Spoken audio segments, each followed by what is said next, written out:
गजब के मुखड़ा चांद के टुकड़ा आ तोर चले के गजब अंदाज लागेला।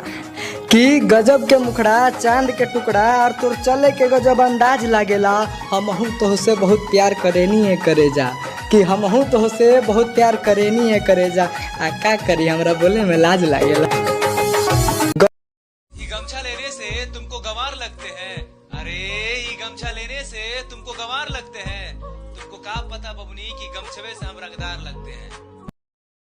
दिलवे निकाल दी राम जी,